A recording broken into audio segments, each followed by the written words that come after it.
शांति, बैठ जाइए बाबू। शांति शांति। ठीक है, काम शुरू किया जाए। हाँ, आ रहे हैं।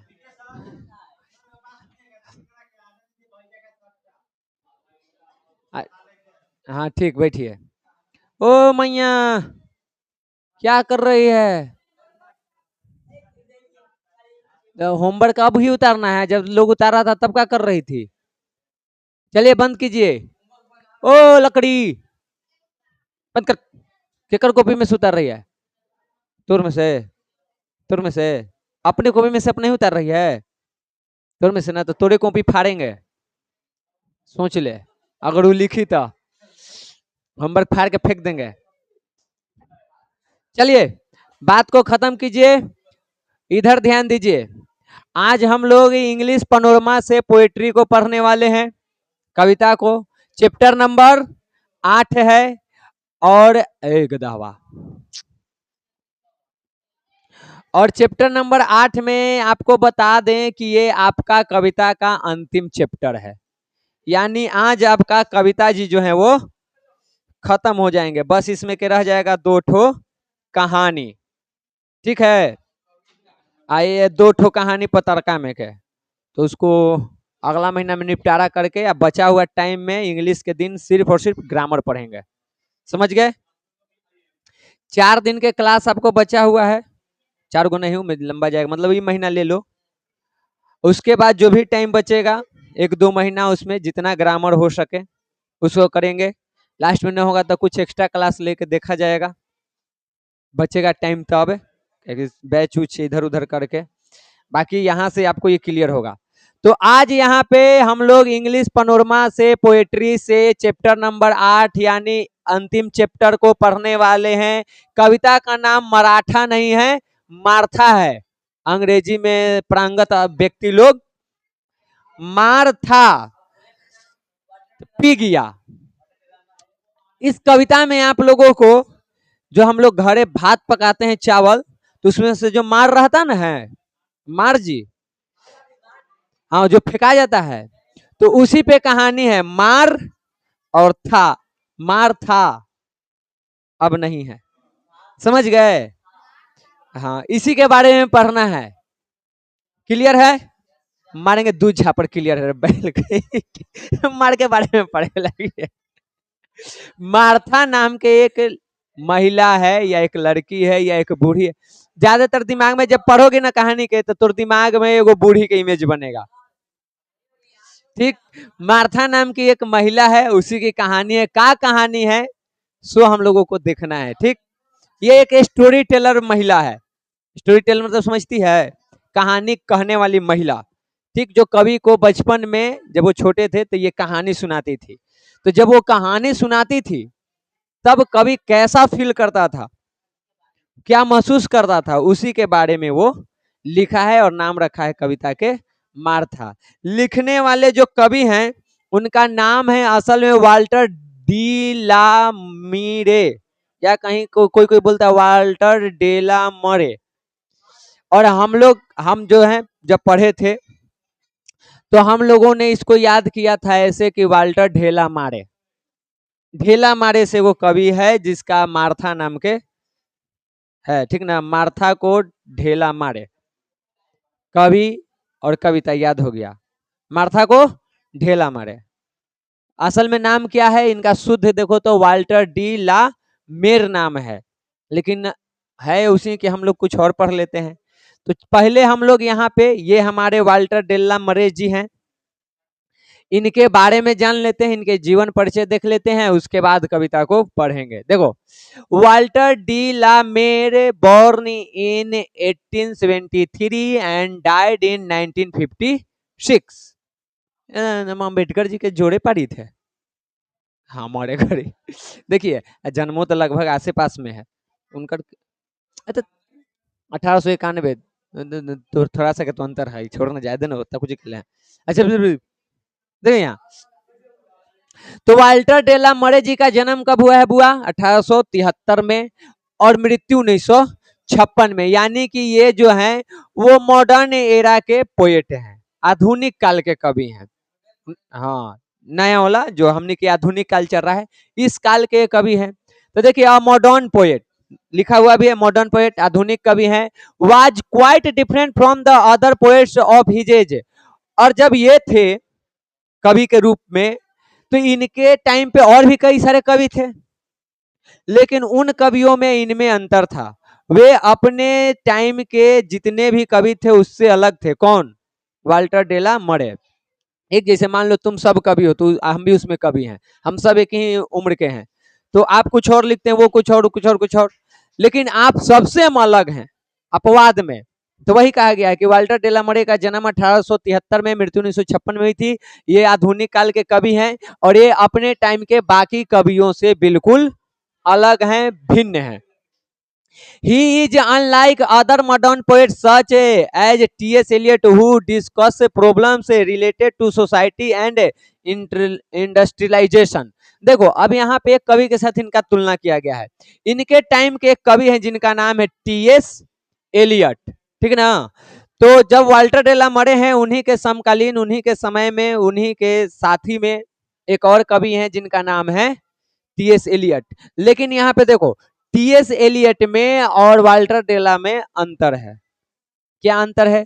टी.एस. एलियट जो है वो हमेशा कविता में वैसे मुद्दों को पकड़ती थी जो समाज से जुड़ा हुआ हो, यानी समाज की बुराई वगैरह जो हो उसको वो दिखाती थी। साथ ही ये जो औद्योगिकरण है, इसके कारण जो यहाँ पे बुरा प्रभाव पड़ रहा है, उस पर लिखती थी। ठीक, तो टी.एस. एलियट वाला जब तुम कहानी पढ़ोगे तो वहां पे तुमको कविता में यहाँ के समाज के बारे में और यहाँ के औद्योगिकरण के बारे में मिलेगा पढ़ने के लिए।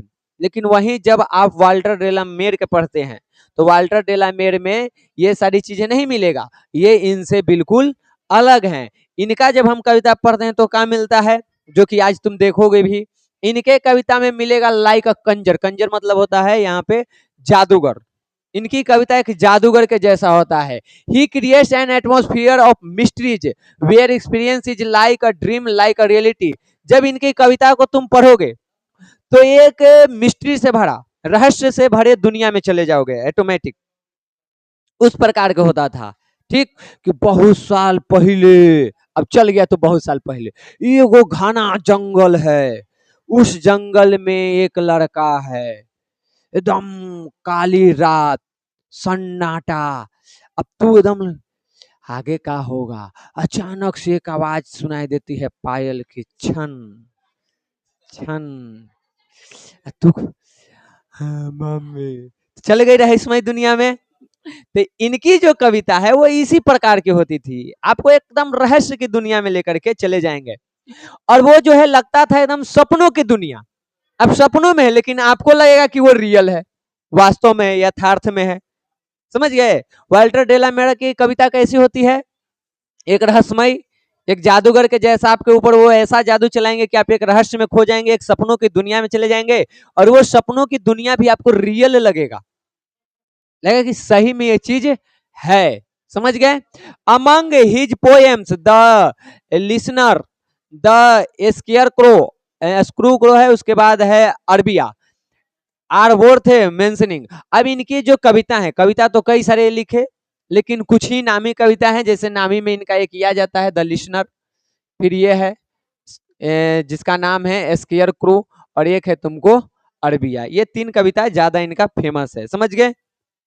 आज जो हम कविता पढ़ेंगे वो है मार्था। देखो मार्था कहानी क्या है, कविता क्या है, कविता समझो या कहानी समझो, है ऐसे कविता के रूप में लिखा हुआ, लेकिन वो है क्या, कहानी ही है। हम अपने बातों को कहानी के माध्यम से, नाटक के माध्यम से, कविता के माध्यम से, व्यंग के माध्यम से रखते हैं। यहाँ पे वाल्टर डेला मेर ने कैसे रखा है, कविता के माध्यम से अपनी एक याद को प्रस्तुत किया है। ठीक, देखिए क्या कहा जा रहा है। Once once upon a time, पहला लाइन ही तुम्हारा इंपॉर्टेंट है, ऑब्जेक्टिव में पूछता है कि ये लाइन किस कविता का है। तो once once upon a time, over and over again, Martha would tell us her stories in the hazel glen. कह रहा है कि एक बार, बहुत समय पहले, बार बार वो कहती थी, कौन? मार्था, क्या चीज? कहानी। मार्था जो है वो कहानी कहती थी और हर बार वो उतना ही प्रेम से कहती थी। कहाँ कहती थी? इन the hazel of Glenn, hazel घाटी में। अब इसको बढ़िया समझो, कवि क्या करा है। कवि का कहना है कि बहुत बहुत साल पहले मार्था नाम की एक महिला हुआ करती थी हेजल नाम की घाटी में, जो कहानी सुनाने का काम करती थी और हर बार कहानी जो सुनाती थी उतना ही प्रेम और अपनापन से सुनाती थी। समझ गए? यही है, भावार्थ में पढ़ लो। तो इस कविता में कवि ने मार्था नाम की एक स्त्री या युवती, जो समझो बूढ़ी समझो, जिसको समझना है आप समझिए, उसको याद किया है। उसकी कोमलता और उसके स्नेह को चित्रित किया है। जो कहानी सुनाती थी प्यार से, उसको चित्रित किए हैं। ये कहानी कहाँ सुनाती थी? तो हेजल घाटी में बैठ करके सबको कहानी सुनाया करती थी। और बार बार जब वो कहानी सुनाती थी तो उसी प्रेम और उसी अपनापन से। तुम देखो क्लास में कभी कभी हो जाता है, जब एक बार आज हम तुमको एक कविता पढ़ा दें, आज वीडियो खराब हो गया और कल हमको तुमको फिर कहें कि आज बना लेते हैं, तो वो मजा नहीं आता है। जो आज तुमको मजा नहीं लगा, कल लगेगा कि फिर वही चीज हुआ। लेकिन ये जब भी कहानी सुनाती थी तो उसी तरीके से, उसी भाव में, उसी आनंद के साथ कि लोगों को मजा आए। यही कविता जब हम दूसरे क्लास को सुनाएंगे तो मजा आएगा, तुम ही को सुनाएंगे तो ना मजा आएगा। ठीक, समझ गए? तो ये थी तुम्हारी मार्था। इतना क्लियर हुआ मार्था के बारे में। आगे देखो, Here's were those clear grey eyes you watch, and the story seems told by their beautifulness, twinkle as dreams. अब कहा जा रहा है यहाँ पे कविता में कि कवि जो है वो मार्था के चित्रण कर रहा है कि मार्था है कैसी। तो कह रहा है कि मार्था के जो आंख है वो ग्रे है। ग्रे मतलब भूरा भूरा सा आंख है। ठीक, तो ऐसी आंखों वाली है जिसे देखते ही लगता है कि मानो कहानी कह देगा। यानी उसका चेहरा ही कहानी कहता है। यानी कहानी कहने के साथ साथ उसके जो एक्सप्रेशंस हैं, जो हाव भाव हैं, वो बहुत ही मजेदार है। ठीक, उसके हाव भाव ही आधे कहानी को कह देते हैं। तो यही यहाँ बताया गया कि told by their beautifulness twinkle as dreams, कि जब वो कहानी को सुनाती थी तो ऐसा लगता था कि एकदम सपनों में है। शांत से स्वभाव से एकदम बढ़िया तरीके से वो कहानी को सुनाती थी। आइए भावार्थ में, कि जब मार्था बोलती थी तो उसकी आंखों की शांति, जितने शांत से वो कहानी को सुनाती थी बैठ के, उसकी शांति, उसकी मधुर आवाज और उसका शांत सुंदर चेहरा, सब मिलकर के उसकी कहानी को और गहराई देते थे। जिस प्रकार से वो अपना हाव भाव बना करके जैसे वो कहानी को सुनाती थी, तुम उसके हाव भाव से तुम उस चीज में और खो जाओगे। जब कभी वो कहानी सुनने जाते थे और जिस प्रकार से वो भाव में सुनाती थी, शब्द तो हैं ही लेकिन शब्द के साथ जिस प्रकार से वो अपना चेहरा का एक्सप्रेशन देती थी, पूरे बॉडी का, उस एक्सप्रेशन से ही ये लोग सपनों में खो जाते थे। एकदम आराम से देखो एकदम ऐसे हो रहा है, गई सपना में। हाँ, तो बना के एकदम उसमें आवाज भी कहाँ जोर से बोलना है, कहाँ धीरे बोलना है, कब इसको बाहर लाना है, कब, मतलब एक अलग तरह के। ठीक, तो उस तरह के जैसे हम लोग फिल्म वगैरह देखते हैं ना, खास करके भूतिया फिल्म है, तो अचानक से कमरा खुलता है, एकदम शांति, तो हमनी एकदम ऐसे शांत रहते हैं। एक के बार चमका दे तो हमने कहते हैं मम्मी। हाँ, भूतिया फिल्म रात के अकेले देखो, खाली जगह में, जहाँ पे तो जैसे हम अपन घर में हम अकेले रहते हैं नयका घर में, वहां देखो भूतिया फिल्म, मजा आता है। वो में मजा ना रहे तो उसको होम थिएटर में जोड़ दो, फिर और मजा आएगा। क्या तो उस तरह से ये कहानी सुनाती थी। ठीक, तो ये इसकी जो पूरी शरीर की जो बनावट हाव भाव है वो कहानी को और गहराई देता था। ऐसा लगता था जैसे कि कहानी केवल उसको शब्दों से नहीं बल्कि उसके आंखों से, उसके चेहरे से, उसके हाव भाव से भी कही जा रही हो। शब्दों से तो कहानी को कही रही है, वो अपने बॉडी लैंग्वेज को इस प्रकार से ढाली हुई थी कि तुम उस कहानी में खो जाओगे। अगर बॉडी लैंग्वेज कहानी के साथ मैचिंग ना करे तो तुमको कहानी सुनने में मजा नहीं आएगा। अब हम यहाँ पे मजा नहीं आएगा जगह से कहें मजा नहीं आएगा, ये बॉडी लैंग्वेज मैचिंग कर रहा है, नहीं आएगा मतलब ऐसी ना करते हैं। तो वो बॉडी लैंग्वेज एक तरह से अपना बनाई हुई थी। आगे देखिए, She had sit with her two slim hands clasped round her bended knees, while we on our elbows lolled and started at east. कहा जा रहा है कि वो जो महिला है मार्था, उसका जो हाथ है एकदम पतली सी हाथ है, पतला, और वो अपने हाथों को अपने घुटनों में जोड़ करके बैठ जाती थी। आराम से आप बैठ के नहीं दिखा सकते हैं, जैसे चुक्का मुक्के बैठे ना, तो ऐसे हाथ करके, ठीक, इनमें जोड़ के, हाँ, आई ठेहुना में इसे जोड़ के ना बैठा रहता है, तो वो उस प्रकार से कभी बता रहा है कि वो बैठ जाती थी और बैठने के बाद वो कहानी शुरू करती थी। और कभी करें कि हम लोग, जो हम या हमारे दोस्त जो बच्चे साथ में वहाँ कहानी सुनने जाते थे, वे लोग अपने एल्बो के सहारे बैठ करके सपनों की दुनिया में कहानी में खो जाते थे। जैसे वो मैया में कैसे बैठल है, ऐसे वो भैया बैठल है आराम से ऐसे करके कहानी सुन रहा है। ये नॉर्मल चीज है, नेचुरल है। आप जब भी कोई गहराई के बात सुनेंगे ना जिसमें आपको मजा आ रहा है, तो आप एकदम शांत हो जाइएगा, ऐसे हो जाइएगा। वो अलग बात है कि 3 गो यहाँ पर गधा बैठल है, उसको कितना कुछ कर लो, बाद में ढेंचुए ढेंचू करेगा, ठीक। तो आराम से जब तुमको कहानी में मजा आने लगेगा, देखो मैया कर ले इसे, ये नेचुरल है। तो ये कह रहे हैं कभी कि हम लोग आराम से ऐसे करके एल्बो के बहाने सहारे ऐसे बैठ जाते थे। मार्था जो है अपना पतले हाथों को घुटनों से जोड़ के बैठ जाती थी और कहानी शुरू होती थी। कहानी का सुनाती थी वो यहाँ वर्णन नहीं है। कहानी सुनाने के दौरान मार्था की जितनी भी प्रक्रियाएं हैं, जिस प्रकार से वो सुनाती थी, उन चीजों का वर्णन है। समझ गई? जैसे यहाँ पे तुमको रहे कि कोई टीचर के बारे में कैसे पढ़ाते हैं, तो क्या पढ़ाते हैं थोड़े बताएगी, उनका टॉपिक, उनके हाव भाव को बताएगी, उनके बोलने के तरीके को बताएगी। तो उसी प्रकार यहाँ है, समझ गई? भावार्थ में आके देखो, मार्था अपने दोनों पतले हाथों को अपने मुड़े हुए घुटनों के चारों ओर बांधकर शांति से बैठ जाती थी। कहानी सुनाने से पहले वह बहुत सादगी और सहजता से बैठती थी, मानो पूरी तरह अपने में खोई हो। कवि और उसके साथी पास ही वहां पे अपने कोहनियों के बल पे लेटे हुए रहते थे, ऐसे टिके हुए रहते थे और आराम से मार्था को देखते रहते थे। और उसकी कहानियां सुनने में वो इतना मग्न हो जाते थे, इतना मंत्रमुग्ध हो जाते थे, इतना उस कहानी में ये लोग खो जाते थे कि उसकी हर हरकत, उसकी मुद्रा और उसकी बातों में वो खोए रहते थे। एकदम पूरे तरह से कहानी में डूबे हुए हैं। बाहरी दुनिया से कोई उसका लेना देना ही नहीं, वो अपना एक दुनिया में, इमेजिनेशन के दुनिया में खोए लेके, हाँ ऐसे ऐसे हो रहा। जब भी अब यहाँ पे हम कहानी तुमको सुना रहे हैं, तो तुम्हारे दिमाग में जरूर एक चित्र बन गया होगा कि एक महिला होगी, 2-4 बच्चे होंगे, कैसे कहानी सुना रही।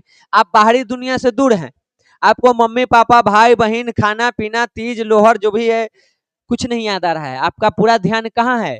एक सपनों की दुनिया में खोए हुए हैं। आप एक इमेजिनेशन करने में लगे हुए हैं कि आखिर मार्था कैसी होगी, कैसे बैठी होगी, बच्चे कैसे होंगे, कैसे केहनी के बल होगा, कहाँ घाटी में होगा, कुछ सबके दिमाग में अलग अलग इमेज बन रहा होगा, लेकिन बन रहा है।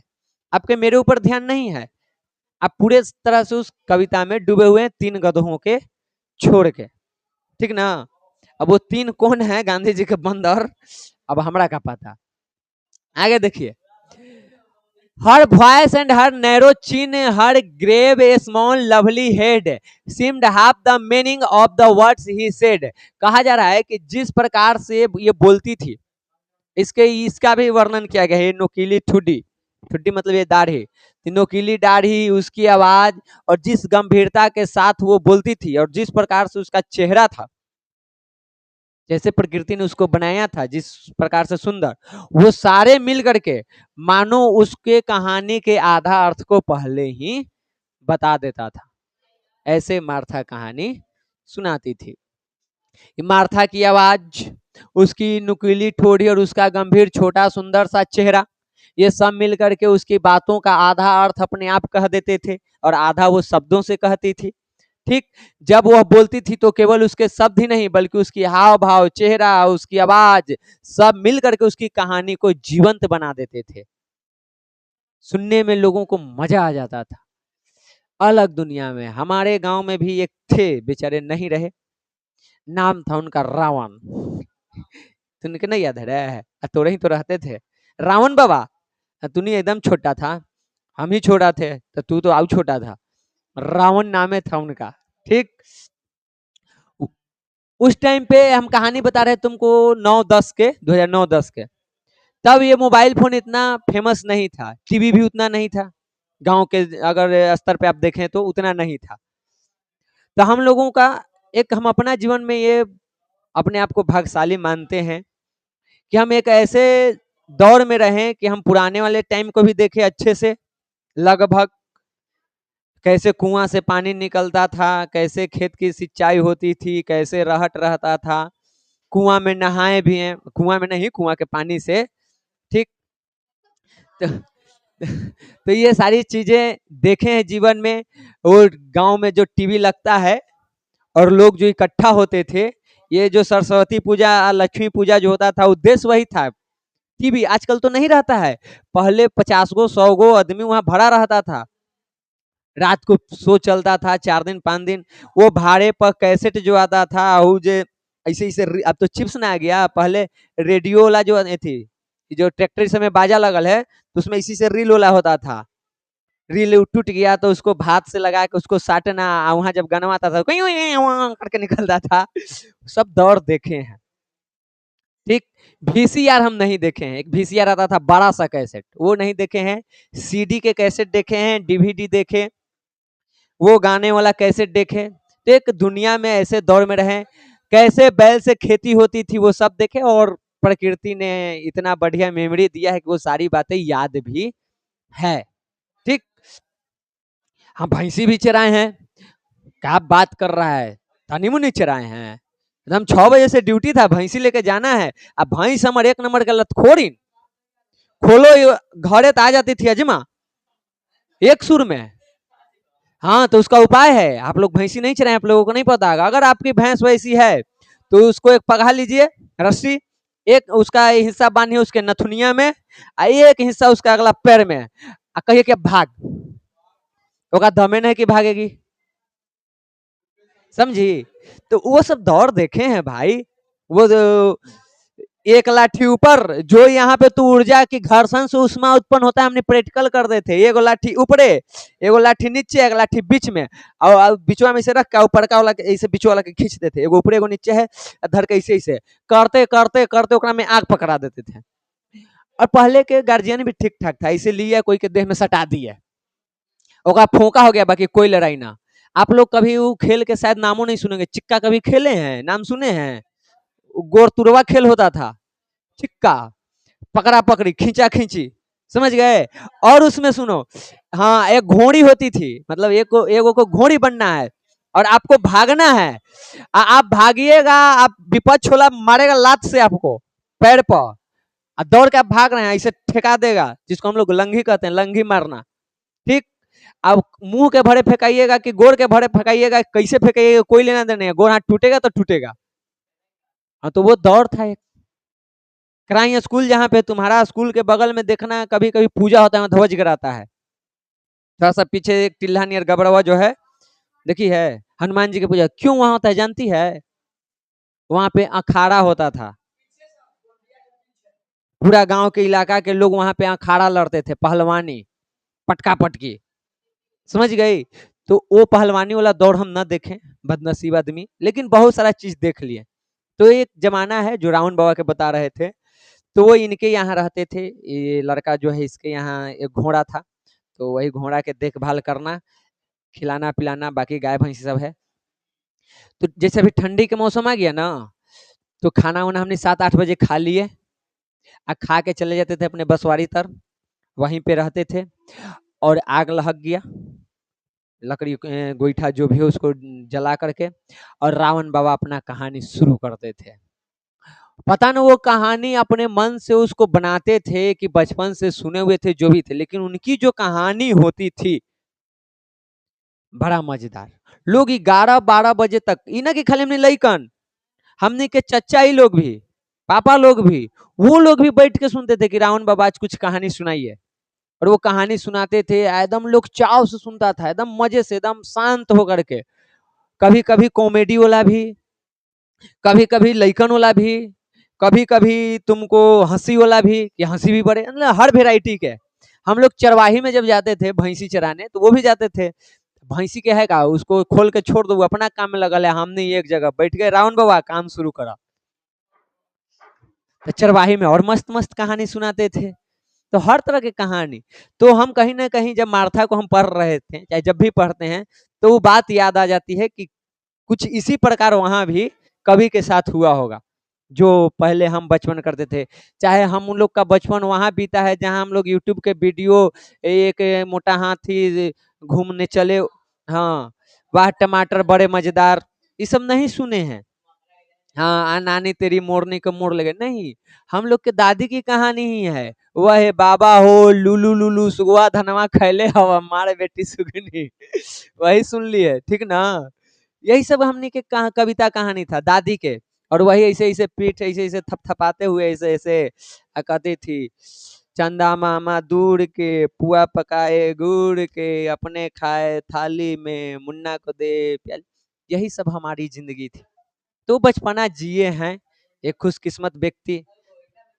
हाँ, ललटेन भी देखे हैं, ढिबरी भी देखे हैं, दिया, ये सब जो भी है, ठीक। आजकल तो विलुप्त लैंप आप लोग शायद ना देखे होंगे, लेकिन हम लैंप देखे हैं। जो ये जल्लू है एक पापा पढ़ते थे तो लैंप से पढ़ते थे। लैंप वाला में ऊपर नहीं रहता था, ललटेन वाला में उसका शीशा जो है ना थोड़ा अलग टाइप का पतला सा रहता था, समझे। तो वो सब चीज देखे हैं, किस्मत था।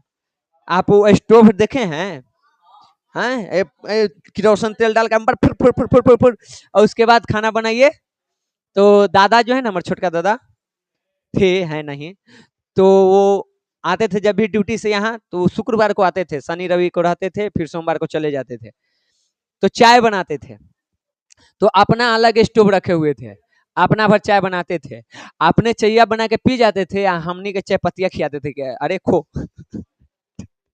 चायवा नहीं देते थे, चाय पत्ती खिलाते थे कि खो, आए, और छान के दे देते थे कि ले खो, और नकटा नकटी कहते थे, ठीक। सब बहनी सबके नकटी, हमनी के नकटा। एक बार तो पी के यहाँ से गए दारू ओकरा एक छता वैसे से खिला रहे थे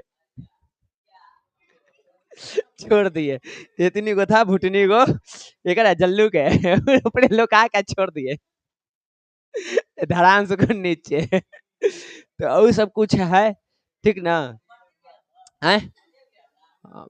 ना ना, छत्ता पर है, तो ज्यादा ऊंचा पना था, नीचे खेंदरा ही सब था, शाम के टाइम था, खिला रहे थे, ठीक ना। बच गए हल, ठीक ना। जल्लू हमार तन्नी कहलो ना, ते तो बाल हलू एकर, आ दौड़तो ना हल, तो ऐसे एकदम आगे में ऐसे लपड़ रहा है, लगल ना कि अब ही गेल, अब गिरल, एकदम ऐसे हो गया, ए स्पीड में भागली नहीं लेकिन गिरता नहीं था, ओकर वे बैलेंस था। वो सब कुछ है याद बचपन के, तूनी ताजा करवा रहा है जो भी है। देखिए ये वाला समझ में आया, इसकी कहानी कैसी थी, वही मेरे रावण बाबा के जैसा इनकी कहानी हुआ करती थी मार्था के। आगे आइए। Once upon a time, like a dream, you dream in the night, fairies and gnomes stole out in the leaf green light. कह रहा है कि एक बार बहुत समय पहले, फिर से सुनो, मानो कि जैसे कोई सपना है जो तुम रात में देखते हो, यानी कि जैसे हम रात में सपना देखते हैं तो वो सत्य लगता है, जबकि सब झूठ होता है। सपना में कौन कौन पैसा लूटा है ढेर माने न मिले हुए ढेर माने कि आज तो एकदम अमीर हो गए। अच्छा, सपना में कभी ऐसे सपना आया है कि कहीं सपना तो ना देखी थी, हैं? अब फिर अपने आप के देखे ना ना, सपना ना एकदम सच्चो के है, अब फिर उठो तो वो सपने रहता है। हुआ है इस प्रकार के, सपना में कभी उड़े हो? हम कितना बार सपना में उड़े होंगे, इसका कोई मतलब कि ठौर ठिकाना नहीं है। इतना बार उड़े कि कई बार लगे कि ना सपना देखी थी, झुट्ठो के है, लेकिन ना ये काम मार ली, उड़ गई है आप बिने उठा तल्ला पंखे नहीं काम करी थे तो उस प्रकार के, जैसे हम सपने में रहते हैं वो सब झूठ होता है, लेकिन जब हम सपना देख रहे होते तो लगता है मानो सब सत्य है। मार्था की कहानी वैसी ही होती थी, आप सपने में चले जाते थे, वो सब झूठ है, काल्पनिक कहानी है, लेकिन आपको लगता था जैसे मानो वो सत्य है, सच है। समझ गए? तो कि इस तरह के, जैसे तुम सपना देखते हो वैसे मार्था की कहानी में परियां होती थी, बौने होते थे, और भी कई सारी चीजें, भूत प्रेत जो भी है, सब कुछ की कहानी सुनाती थी। लेकिन कविता में आपको आएगा, अगर पूछेगा तो देखो जो वर्णन है उसी के बारे में बताना, एक परी है और एक बौना है, ठीक। देखो यही दुगो रहेगा, एक ये और एक ये इन दोनों को याद रखना, ठीक ना। कहा जाता है कि इसके कहानी से मानो पत्ते भी हरे भरे रोशनी के जैसे हो जाते थे। जिस प्रकार ये कहानी सुनाती थी, जब मार्था कहती थी एक बार बहुत समय पहले, जैसे ये शुरू करती थी कि एक बार बहुत समय पहले, लोग एकदम शांत। यहीं से सपना में चला गया कि चलो बहुत समय पहले, टाइम मशीन लगाइए, चल गए गौतम बुद्ध के टाइम पर। चलिए, ठीक। जैसे वो बोलती थी तो उसकी बात सुनना ऐसा लगता था जैसे कोई सुंदर सपना देख रहे हो। ये बात सुनते ही सुनने वाले बच्चों को लगता था जैसे वो सपना देख रहे हो। उसकी कहानियों में परियां और बौने और जादुई दुनिया जीवित हो जाते थे। जादू वाला, परी वाला, बौनों की कहानी, यही सब वो सुनाती थी और बच्चों को ये सब कहानी सुनने में बहुत मजा आता है। ठीक, हरे भरे जंगलों की रोशनी में सब कुछ वास्तविक प्रतीत होता था। जंगल में घुमा रही तो एकदम जंगल में घुमा रहा है, हरा भरा जंगल है, एकदम लगता था बच्चों को कि एकदम सही में ये चीज है।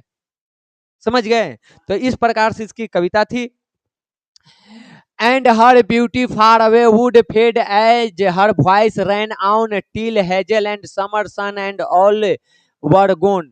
और उसकी जिस प्रकार से, जिस सुंदरता से वो कहती थी, जैसे जैसे वो बात बोलती थी, उनकी कविताओं में, कहानियों में बच्चे ऐसे खोते थे कि हैजल घाटी में जो गर्मी है वो भी खत्म। लोगों को महसूस नहीं होता था बच्चों को कि गर्मी में है कि सर्दी में है कि ठंड में है। ठंड तो सर्दी में होता है। Oh my dog, I am a mad. जो भी है, एक अलग दुनिया में खो जाते थे। देखो कि धीरे धीरे जब मार्था बोलती थी, वो बोलते जाती, उसकी आवाज में डूबकर उसकी बाहरी सुंदरता जैसे विलीन हो जाती थी। लोगों को अब मार्था की सुंदरता नहीं दिख रही कि वो कैसा है, वो अब कहानी में डूब गए हैं। मार्था कैसी दिखती है, उसकी सुंदरता कैसी है नहीं पता, सब कहाँ गए हुए हैं, कहानी में। ठीक, मानो केवल उसकी वाणी ही रह गई हो। मार्था भी कहानी सुनाते हुए इस प्रकार उस कहानी में डूब जाती थी कि ऐसा लगता था कि मार्था के सिर्फ वाणी ही है और कुछ नहीं है। और बच्चे भी कहानी को सुनते हुए ऐसे डूब जाते थे कि उनको सिर्फ मार्था के शब्द सुनाई देते थे और वो एक काल्पनिक दुनिया में खोए हुए हैं। मार्था के चेहरा सुंदरता बच्चों को दिखाई नहीं दे रहा है, खुली आंखों से वो सपनों में है, जागते हुए। ठीक, कहा जाता है कि कवि कहते हैं कि ये हमें किसी और संसार में ले जाती थी। मार्था की कहानी कवि को और बाकी के उनके साथियों को किसी और दुनिया में लेकर के चली जाती थी। हेजल की घाटी, गर्मी की धूप या आसपास की सारी चीजें मानो गायब हो जाती थी।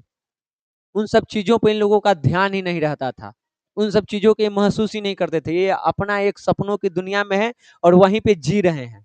ऐसी कहानी सुनाने वाली थी कौन, Martha. All for done and forgot and like clouds in the height of the sky our heart stood still in the hush of an age gone by। और कहा जाता है कि जब वो कविता कहानी हम सुनते थे तो हम लोग सब कुछ भूल जाते थे और एकदम स्थिर हो जाते थे, वैसे ही जैसे कि आकाश में बादल स्थिर हो जाता है, उस प्रकार एकदम स्थिर और एक अलग दुनिया में, एक अलग युग में जी रहे होते थे जब वो कहानी कहती थी। तब कहानी के अंत तक ऐसा लगता था मानो समय जो है वो ठहर गया हो, स्थिर, बिल्कुल वैसे जैसे भगवान कृष्ण ने भागवत गीता में अर्जुन को सुना रहे थे तो समय ठहर गया था, स्थिर। 6 दिन तक शांति था, कुछ नहीं हिलडुल हो रहा था, बस 4 जन हिलडुल कर रहे थे, कृष्ण, अर्जुन, संजय और धृतराष्ट्र। ये 4 जन हिल रहे थे और देवतागण।